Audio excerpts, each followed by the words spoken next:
guys, welcome back to Strong Successful Male. So for today, we're doing part 2 to the video I did earlier about the alpha father and husband's adventures. This is all about the guy, as you all recall, started off when he was young and working his way up to adulthood. Recently he got married and now he's off to the races.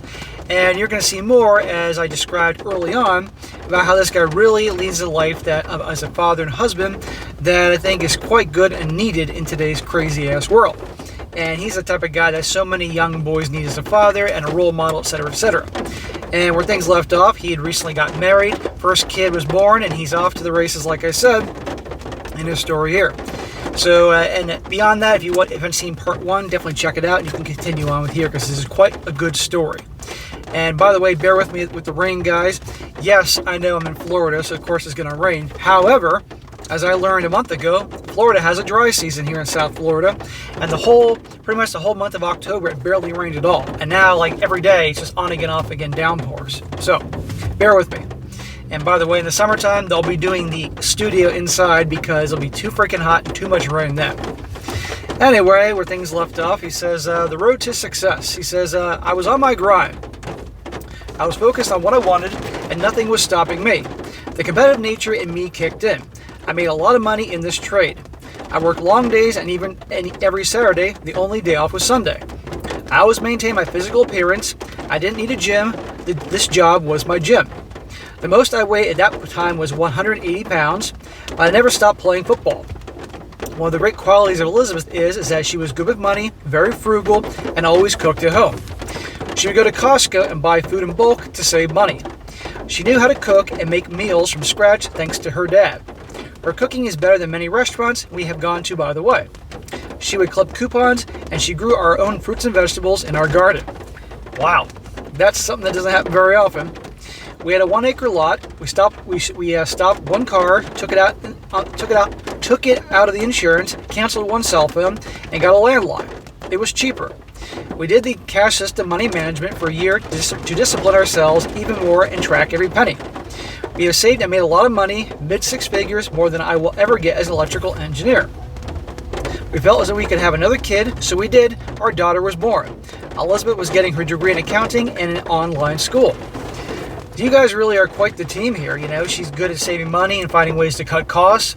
You're the same mindset. She doesn't piss it away on bullshit, neither do you. And you're making it work, and you're on your grind, she's on hers. This is the power couple. He says, by the time 2008-2009 came along, we were sitting on a lot of money, and the market collapsed.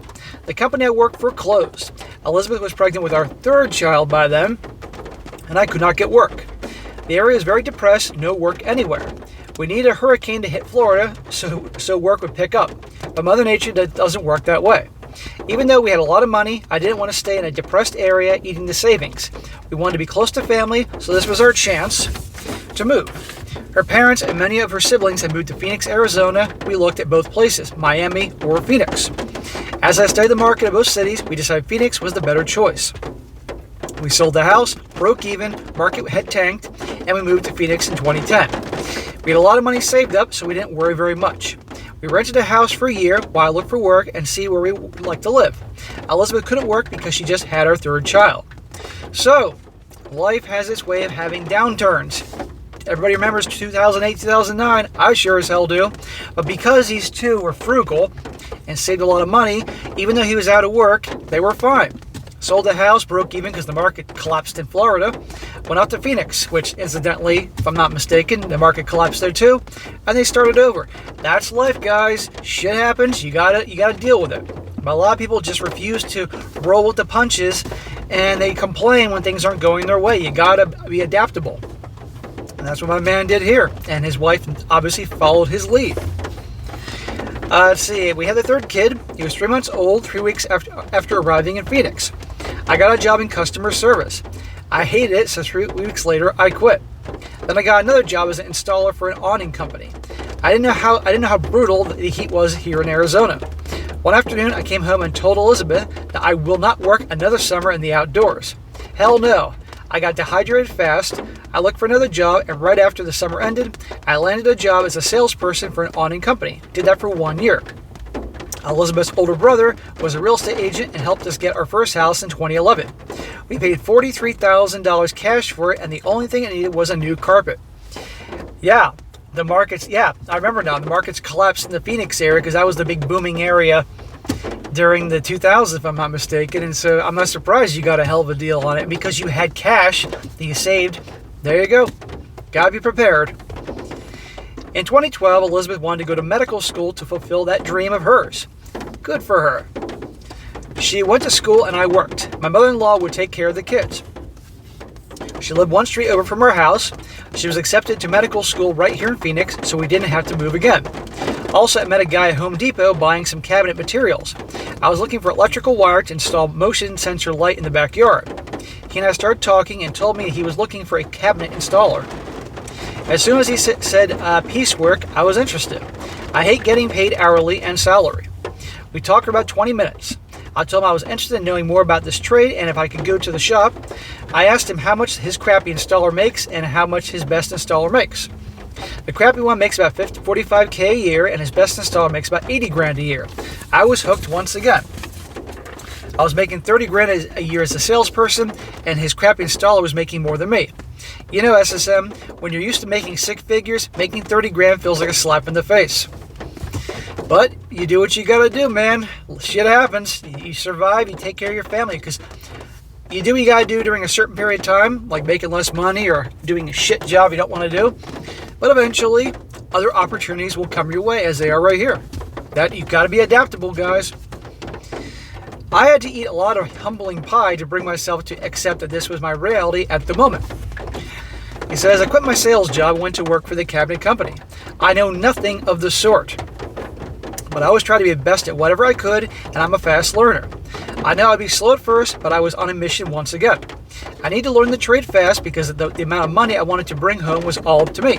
If I put in the effort, I will make more, and so I did. I knew I could make what his best installer makes. Within 8 months, I was making what his best installer was making, and a year later, I was hitting the low six figures once again. There you go, bro.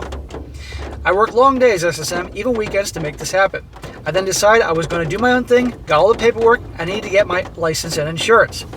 And here we go. He learned a new trade, busted his ass, his competitive spirit came about because he didn't have participation trophies. And next thing you know, he's starting his own business. That is how it works, ladies and gentlemen. Now, not everybody has the qualities to be an entrepreneur business owner. That's okay. A lot of people don't. There's a lot of qualities needed. But the point is, this guy rolled with the punches. He adapted. And look what perseverance and hard work does. And this is the shit that young people need to be taught by their elders. And unfortunately, it's been missing more and more lately in society. Hopefully that will change. All these years up to this point, Elizabeth has always been there, supporting me, encouraging me, trusting my judgment, taking care of me in every way, including in the bedroom. As she should be. But to do that, she has to trust you as a man, your strength, your leadership, all that. I made myself a promise I will never tell her no to SEX no matter how tired I am.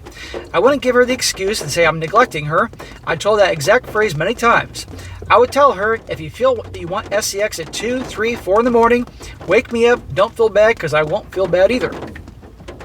Fortunately for me, she doesn't have that neglecting attitude because I was working, not wasting time on stupid things. She never went out with friends, never. She didn't have friends. We went on date nights from time to time. Because you and your family and your children was the number one thing in her life, as it should be, you know? And not to mention, you had her family nearby. I hear sirens. They're coming for me. Where was I? Yeah, top priority in life was your family. That's the way it should be. Believe it or not, all those years we never had a fight. I've never yelled at her, and she's never yelled at me either. Disagreements, yes, a ton of them, but no full-on fights where people scream and break things. No, never. This might help your viewers in dealing with disagreements. Whenever I noticed her voice was getting a bit louder, I would tell her, watch what you're going to say and the tone, because I will reciprocate that. There's no need for yelling. I'm here. If you go there, so will I, and you won't like the way I speak.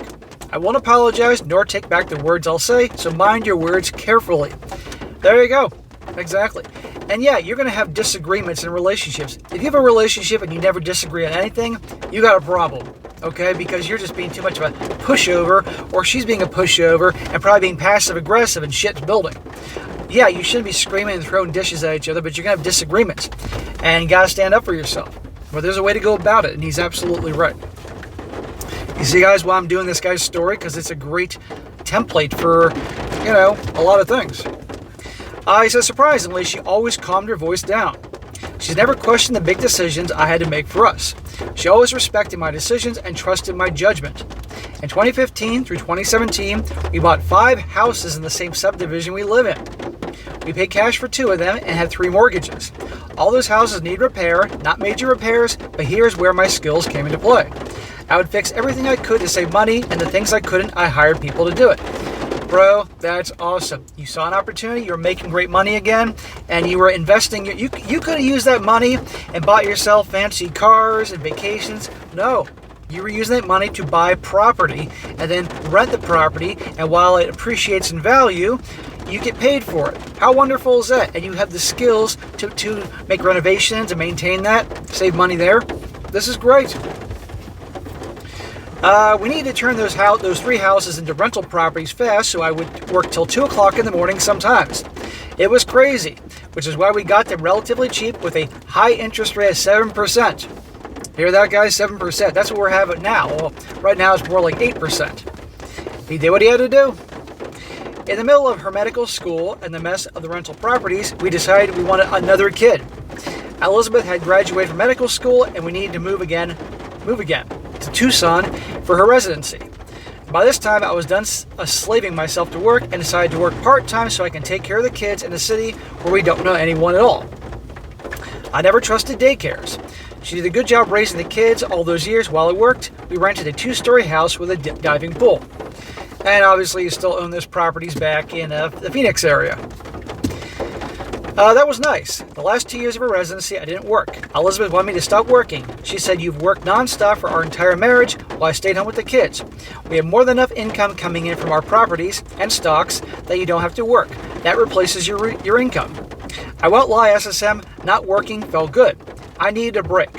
The first 8 months of not working were nice. After that, I was getting bored.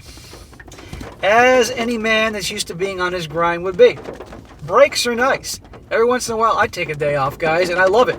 But anything beyond that, I'm itching to get back and film videos and do something for my plans and my different goals and everything. I get the break, but I'm not at all surprised he's getting bored. I realize I can't retire. I have to be doing something. Even Elizabeth noticed I was getting sort of depressed, like lost and not being me. Right, because your purpose was conquering new things, new goals, new things to achieve. Sitting around watching the kids, that's great for a while, but it's like, holy shit, I gotta go buy another house or start a new business or something. Men are not meant to waste their lives doing nothing, SSM. I was 42 and retired. We need a purpose. So I called the company I was a sub for and asked them if I could give me work when I moved back to Phoenix. They told me I was the best installer they worked with and I can come back whenever I wanted. After Elizabeth's residency was done, we moved back to Phoenix into our house that we rented while we lived in Tucson. Awesome. He says, our current situation right now. He says, fast forward to 2023, she has a job in a clinic making over $300,000 a year. But with student loans of $447,000. And you know what, guys? I bet you, as fast as possible, those two are going to live cheap and pay the fucking loans off, and then there you go. I work part-time as a sub. I take the kids to school, and then I go to work. I'm back home before the kids get out of school. Some weeks I work, some weeks I do not. When I add the numbers, the days I work, it adds up to about 4 months in a year, making about $40,000 a year. Still have the same joint checking account. Jesus. When interest rates were very low, we refinanced all the houses that we had mortgages to 10 years with a 2.25% interest rate. Holy shit, it's almost for free. We are expecting to pay them all off by the end of 2028. Awesome, brother. You guys did a great job. Elizabeth and I do a lot of hiking and mountain biking. We go on a date night every single Saturday evening. Nothing gets scheduled on that evening. I weigh 180 still, with a waist at 32. She weighs 135, in good shape. She looks very good for being 42 years old. She and I take 2 vacations a year without the kids. Good idea, man. I'm sure the whole time you're on vacation you talk about the kids, but that's great. You have time for each other. You gotta have that. We have gone to other countries to see some of the world's wonders. We bought a motorhome, and we do use that sucker a lot because we do a lot of getaways with the kids throughout the year. We've taken that RV on road trips down through Mexico and other countries all the way down to my home country. Holy shit, that's a hell of a trek. The days I don't work, I work out like crazy at the house. We bought equipment so I don't have to go to the gym. I hate gyms, especially with women and their recordings. She still loves to cook, clip coupons, buy things on sale in bulk, very frugal, and drives our 2005 Corolla to work while all the other doctors drive their expensive luxury cars. Of course they do. Her thinking has always been the same. Why change if they run fine? She does our taxes, and she is an accountant as well. She still doesn't wear makeup. She dresses conservatively, well-spoken, not materialistic, very feminine, and loves her traditional roles. She hates feminism. Amen, Elizabeth. Their agenda and feminism 100%. She doesn't believe that the patriarchy is bad, men are evil, women oppression, and all that BS we hear today from modern-day women. She calls them delusional and stupid. No tattoos, piercings, never use the word bro when speaking. Doesn't curse either. She doesn't go out anymore, or doesn't go anywhere. Her female coworkers invited her to go out on several occasions, but she always turns them down because she'd rather be home with the kids than me. She never drank or party. She still says that's not her lifestyle. And good for her for sticking to her guns. And probably her coworkers think that she's kind of weird because, God forbid, she wants to be with her family. And given that we all know the stereotype about the medical community and hospitals and nurses and doctors all fucking each other, they probably just are dying to corrupt her. But not going to happen. It says, this is how I run my marriage, SSM. This might help your viewers. She knew from the moment we dated where I stood in principles, values, politics, boundaries, roles in the house, what my non-negotiables were, and where I stood on all social issues. She knew I was a perfectionist, extremely organized, very punctual, very conscious, very competitive, goal-oriented, hardworking, money-driven. My mom will never go to an elderly home facility. She will live with us till she dies when she can't take care of herself. In my culture, we don't kick our kids out when they turn 18. These 2 things were my 2 conditions that she needed to agree to if we were going to get married. And most importantly, I don't take shit from anyone. She quickly learned that last one. Good for you, man. And good for you, and very smart that you laid out your boundaries early on. A lot of guys are too fucking pussy to say that. They're so happy some woman wants to marry them, that they'll just shut up and take it. No, you have value. You can go to the women. You laid out your terms. And I'm sure you weren't a fucking asshole about it. You just made it clear. I'm sure she had some deal breakers too, and you respected her for saying that. We know each other's phone passwords. She has never guarded her phone nor computer either. Even though she can check my phone anytime she wants, she's never done it because I have never given her a reason to. I never put her on the pedestal, nor told her she was the one soulmate, my other half, or the love of my life. I used those phrases in the past whenever I wanted to get laid. We don't have friends. We have lots of acquaintances. We get invited to parties and gatherings, but we never go. They drink and we don't. Besides, I'm a very private person, and so is Elizabeth. We don't like giving people a chance to know our personal lives. We like to keep it to ourselves, and those gatherings are a door for that. I do not have female friends, and she does not have male friends. But I tell you guys, there's no need. You have each other, and that only invites trouble. When it comes to making decisions for us, we talk about it. We go back and forth on this. Two heads are better than one. And when it comes to making that decision, I make it. She leaves it to me. It is my job to figure out how to tackle the issue, and she supports me. There have been a couple of times when her suggestions were better than mine, and when that happened, she's never said, since it was my idea, let me run it, and this is how we do it. No, it was, I take her idea, own it, and do what I have to do. She would stay back trusting my every move and judgment and supporting me. You can see how feminists would lose their shit over here in this story, right? Our kids have been part of several conversations regarding decisions and see how I run the house. I have to put my wife in check only 3 times right in the spot in our 21-year marriage, just 3 times. She knows how to drive in her lane. Very early in our marriage, I told her, if you embarrass me in public, I will embarrass you on the spot as well. Anything you do to me in public, I will reciprocate back to you. She's never done anything in public, and in private, she's never put on a show either. I guess it's because she knows I don't put up with that, and I don't take shit from anyone. See, I don't care how good your relationship is, marriage, whatever, women are going to test you. Women are also going to have bad days just like we do, and as a guy, we can certainly overreact, lose our temper, and really not mean it, and we deserve to be checked if we're being dickheads, as do they. But she's learned, watch it with you. And that's how it has to be.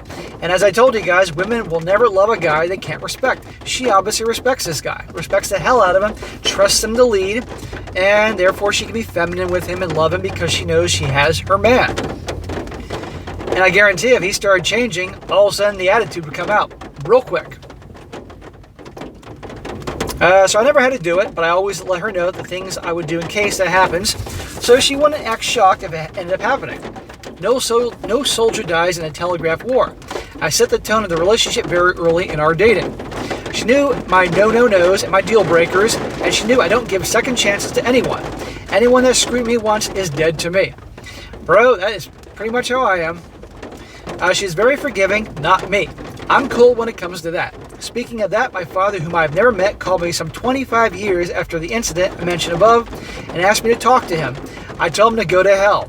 I don't have a father. He died when I was a 2-year-old, and then I hung up. 2 years later, he actually died. I didn't go to the funeral either, so my wife knows me very well, how I don't give a damn losing someone that screws me over. Bro, I don't blame you at all. Fuck your dad. Your uncles were your fathers. Elizabeth knows I'm a man of my word, that my word is my contract. I told her many times early in our marriage, I don't need a piece of paper to compel me to do something. If I tell you I will do X, take it to the bank. Consider it done. I have verbally said to her, I love you, less than 50 times since I've known her. She knows I love her, but I don't feel the need to say it all the damn time. If you say it all the time, it doesn't mean anything, but when you say it on the rare occasion, it means the world. Exactly. This is just the way I am, and she understands that. I have only bought her flowers 2 times since we've been married. Remember that we got married on her birthday. I bought her a birthday anniversary gift only 2 times. The first 2 years of marriage, she told me I didn't really need to do that. The demonstration of love is what I do for her every day. Exactly. Don't buy me anything for my birthday nor anniversary. I don't need them. Don't waste your money on that. I'm not a materialistic person either. She does bake some good cakes for my birthday, though. We both find joy in the small and simple things. I would love to have a cake baked for me every birthday. Holy shit, that's my weakness. It's the only reason I go to weddings when I get invited to go for the fucking wedding cake. As for me, I don't drink, smoke, I eat healthy, take care of my body, still play football, never stop playing. Awesome, brother. Never stop playing. Even when you're 80 years old and you can barely fucking walk, do something. That was my only out all those years. I was grinding. I haven't set foot in a club since we got married. That left that behind. Left all my bad influential friends behind and kept only 6 friends. 2 are my best friends. I don't get bullied into doing anything. I always do what I want and don't care what other people think. Yes, you have to get to that point, gentlemen, and for some guys it scares the shit out of them not caring what people think, but you reach that point and it's very liberating. Elizabeth and I don't believe in seeing other people's validation or seeking validation. It's hard to hear this fucking rain going on here. Thank you for bearing with me, gentlemen. Again, like I said, the time will come, indoor studio, because I can't deal with this goddamn rain. It wasn't raining before when I went to film, but then all of a sudden, boom. We don't like people that brag about how much money they have, and all they do is talk about themselves. This is why we've never gone to any parties co-worker doctors have for their spouses. We still live in our working class neighborhood of our 1,800 square foot 4-bedroom house with a big, and I mean big, garden where she still loves growing her fruits and vegetables. Even though we can afford a high class neighborhood, we'd rather stay where we live. I don't like associating with stuck-up people, neither does Elizabeth. Exactly, man. This is who you are. Those neighborhoods, that's not who you are. He says here, never let your guard down. One day while we were in our motorhome vacationing, just she and I put her to a test. I told her, you know something, I've been thinking. You don't need me anymore. You make a lot of money. You can walk out of here, out of what we have built together anytime, split everything down the middle, and still be financially solid. After all, you are a strong and independent woman who doesn't need me. She thought for some good 30 seconds. She looked at me as I was driving and said, financially, yes, I don't need you. I can support myself, but emotionally, yes, I don't think I will find a man that will treat me the way you do. And give me the respect and support you do, loves me the way you do. There you go. What man wants to date or marry a woman like me? I'm 41. I can't buy that with money. No blue-collar guy will date me nor marry me. Just another doctor, a lawyer, or some well-off businessman. It will not be a love relationship. It'll be more of like a financial relationship. Why do that when I have a businessman? I have my own businessman. So yes, I do need you. It's not about the money at this point. It's about the deep emotional and bonding connection that we have. That is not easy to build upon, and you can't buy that with money. Right. You can't buy that with money. You love me with my few wrinkles. Another man may not, and that is the risk I'm not willing to make. I promise I'll be with you in sickness and health, for rich or poor, the good and the bad. We've been through all that together, and I don't want to start all over again with someone I don't know. Right. And she has stuck with you during richer or poorer. You've had your bumps along the way, and that's fucking life, and that's marriage, and that's great. She's with you. So when you gave up the clubs and the bars and the hoe bags back in your Miami days, you made the right decision. I still wouldn't have gotten married so early, but it is what it is. You got lucky. She said, the older I get, the less pretty I become. I said to her, to others will look less pretty. To me, you don't. We grew those few wrinkles together through thick and thin, and that is what matters to me. He goes on another occasion, I asked her to test her, do people at your work know you are married to a construction worker? Oh yes, she said. I tell them what you do for a living. It doesn't embarrass me one bit. I asked a specific question, SSM, because you read stories of a man whose wife was a doctor who was like my wife, humble, down to earth, frugal, etc. But once the big money started to come in, she'd changed. Yes, I remember that story very well. And there's been other stories similar to that. And your wife is obviously different now. She's making a ton of money, even though she's got a huge fucking student loan debt. That'll be gone in time and you guys will pay it off. But still, your wife hasn't changed, and that's good. Money didn't change her. But in that other story, when a woman starts making a lot more money than a guy, oftentimes that dynamic does change. It says here, she was embarrassed that her husband, the woman was embarrassed that her husband showed up and in his beat-up car to lunch or dinner that her doctor workers put together. I said to her, have they told you can do better? Yes, she said. One female doctor, I told her, you are better and best. I then told her, if for some reason those strong, independent women at work poison your mind and convince you that you deserve a better man, you don't need me, that I'm holding you back, I want you to know that I will not beg you to stay. I will not fight for you in court. You might take everything we have, but you won't take the knowledge I obtained, the business mentality that led us to where we are right now. Exactly. This woman could lead this guy. There's no way he's going to beg and plead and act like a bitch like these other guys. And guarantee you guys, this guy's wife knows this. And no surprise, other people, other doctors at where she works, a hospital, are mentioning this subject. He knows. I built myself up once and I can do it without you. Sure, I will mourn the loss of our marriage, but will not go into depression because of that. I swear to you that I won't shed a tear. You have never seen me cry, nor will you ever see me cry because I haven't cried. And if I ever do cry, it won't be in front of you. And if I walk out of the divorce with half, I still will be financially solid. I will build a 2-bedroom cabin on the property I bought back in the country.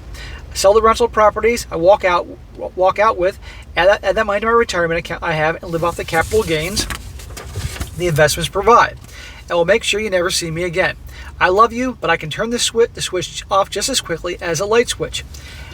Remember how many times I've told you guys, your woman needs to know, wife, girlfriend, woman, whatever, that if she pushes you too far, crosses the line, it goes beyond, she's crossed the Rubicon, you can walk away and forget her just like that. And you got to fucking mean it. Because otherwise, you're never going to have the full respect. And this guy made it quite clear here. Look, I'll mourn the loss of our marriage, but I'll be just fine. I'll take my half and live just fine and go. He'll probably do even better just to spite her. Now, he's making this clear. This may sound like he's being kind of harsh, but he's making this clear. But obviously, this guy loves his wife. Those who screw me over will be dead to me. And you know me better than anyone else that I'm a man of my word and have never taken back anything I said because I think things through before I say them, because I don't like to apologize. She was puzzled by the statement and asked me why I said it to her. I told her a happy married woman's worst enemy is a single, unmarried, bitter woman. And they don't like to see another woman enjoying that what they can't have. Just in case some wacko people feed you ideas and think I will beg and cry. Know that I will be just fine, since I'm very comfortable talking to her about these types of things. I asked her, have any of the doctors or nurses complimented you in a flirtatious fashion? She said, no, they know I'm serious. I don't give in to laughing at their jokes, nor a joke with anyone. So, he's mentioning this, and he's right. There are a lot of very bitter single women out there, either single because they couldn't get a guy because for whatever reason, or they just simply been in relationships and they failed or whatever. And they want other women to fail, other happy relationships to fail. That's why I tell you guys, be careful who your girl hangs out with. If your girl's happy in your relationship with you, and she starts making friends with a bunch of gals that are single and unhappy, divorced, the odds are some of them are going to be jealous and try to sabotage that. So again, this boils back down to about the whole friendship thing. He says, with regards to her jokes, that can open a door to misinterpretation. By the way, I forgot to mention that Elizabeth was always a serious girl, and she was and is still a terrible telling jokes. Every time she tries to be funny by telling a joke, we burst laughing. Not because the joke was funny, but because of how bad she is at telling jokes. And when I tell some good jokes, my kids feed off that. One adds to the joke, and then the other kid jumps in and adds to the joke. This happens all the time. I am the clown. But Elizabeth doesn't find the jokes funny. Yeah, well, my experience is funny women aren't attractive. Like, there's a little wit here and there, but like these women that are comedians, I just don't find them attractive at all. And I've known some women through my life that were fucking hilarious and really pretty, but I had zero attraction for them because it was like almost like a dude, like a stand-up comic. Just something about me. I just never find funny women attractive at all. So that's good your wife is terrible telling jokes and being funny. My daughter says, Mom, that was a hell of a joke. You are way too intellectual. Books are your thing. As I said, I touch these types of subjects with her from time to time to see if her mentality and values have changed. Now that she has a damn good income, and with the feminist agenda around us, anything can happen. You gotta find out where things are, bro. You gotta test on occasion, because we sure as hell know that the gals like to test us. Nothing wrong with you doing it on occasion. We've never fought till this day. I've never taken back anything I said to her. I told Elizabeth about your channel, the stories you read, and she gets shocked at those women thinking, behavior, and stupid decisions that they make. Yeah, for a gal like Elizabeth, the way you described her, her family, her attitude, her values, what goes on in today's world would shock her. Which, any good parent, you said you have 3 sons and a daughter, you'd be doing everything you can to warn your boys about what's out there, the way the gals are, and warn your daughter about what's out there as well. She knows of the videos of RP content where women trash men, divorced their husbands, took them to the cleaners, etc. On another conversation, I said to her, if you die, I will make you promise I will never get married again. And if for some damn reason I do, I will put everything in a trust. Had that woman sign a prenup and definitely have separate accounts. Thank the Lord you admitted that. I will not have a woman to walk away with what you and I have worked so hard for. She will not take our kids' inheritance. Fuck no. I don't trust these women. These women will love me for my money, not for who I am. It's hard for me to find another loyal woman like you, and honestly, don't have the energy to start over again. Yeah, man, I mean, you guys started together when you had nothing. And that says a lot about her loyalty and who she is. And I'm sure she could see that you had the ambition and hard work ethic, but still. But nowadays, if you suddenly became single, God forbid something happened to her, and obviously, but the thing is, you don't flaunt your wealth, what you told me about. So you'd be all right there. But some of these gold diggers have figured out you couldn't trust anybody. Now that you had this wealth. Where did I leave off here? These women will love me for my money, not for who I am. It's hard for me to find another loyal woman like you. And honestly, I don't have the energy to start over again. Or I will give everything to my kids, and I mean everything. My name won't be on any assets, and they have to give me a monthly check, just in case a woman wants to divorce me and take me to court. I got nothing. I'll be as broke as hell. I test her from time to time, SSM, to see where her thinking is. I'm a very conscious man. I always look out for character behavior, pay attention to her demeanor, speech, new clothing she buys. She still dresses conservatively. She doesn't have any revealing clothes at all. I haven't noticed any change in her thinking and behavior. Okay, that's good, but keep watching out. I tell you all the time, pay attention to red flags, and this is what this guy's doing. She is still the same woman I knew when she was 15 years old. I might have hit the $1 trillion lottery here. We have a solid, strong relationship and marriage, but nothing is guaranteed in the world, only death. I'm in great shape and health, thank God. We're still going strong in our intimacy about 3 or 4 times a week. No joke. She tells me I'm a machine, but you are never safe until you are safely dead. Since I've been in a man trade environment my entire married life, I never had to deal with any women in the workplace. Well, that's certainly pleasant for you. Dude, if you've been married for 20-some years and you have 4 kids together and you're going at it 3 to 4 times a week, holy shit, that's rare. He says, teaching our kids.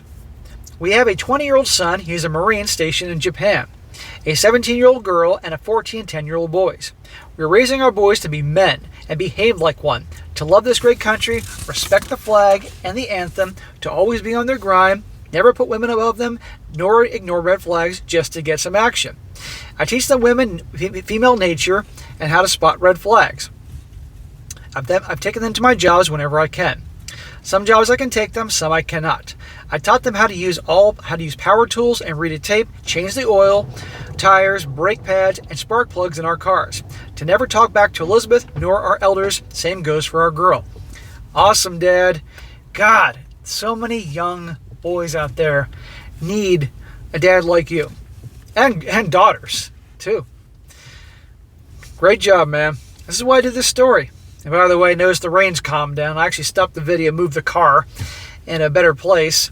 And now the rain stopped once I moved the car. Thank you for bearing with me, guys. It says, our girl, we teach her to be feminine and traditional in every aspect. My wife does a good job at that. She already hates feminists and the entire movement. I love that your daughter's 17 and hate the feminists, particularly at a time period which I'm assuming she'll probably go off to college and be surrounded with that bullshit. She's not going to be popular. I talk to her a lot about what a man wants and expects from a woman, what men find attractive and repulsive. I warn her of guys with bad intentions to watch out for the players and to date with intentions not to play around. We teach them how to be successful, how a successful marriage looks and works. Those who want to go to college, we will pay for a full semester. After that, they have to pay for their own school. People appreciate it more when it costs them something, so they better save some money.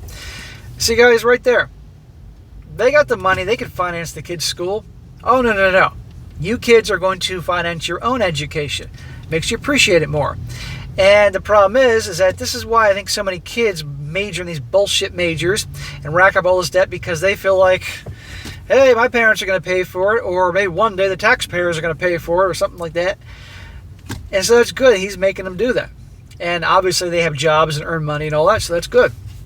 These things build character. And hopefully they will end up just like you and your wife. And you know what? The way you describe your marriage and your relationship with her, the odds are pretty good that they will.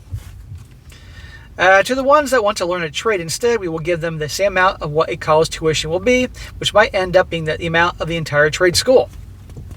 They can live with us as long as they want to and as long as they don't give us a headache. The moment they do, I will kick them out, even though I said I don't believe in kicking out kids just because they turn 18. In other words, respect me in my house or I'm going to kick your asses out. Don't fuck with Dad. And they know this, and I'm sure they won't piss you off. There's a fine point in that statement. They will inherit everything we have built, but it will happen when we die. To which my daughter said, if you live to be 90, we will get our portion in our 60s or so. I said, yes. So don't sit down in the house waiting for it. Get to work and start saving right now. Build your own wealth.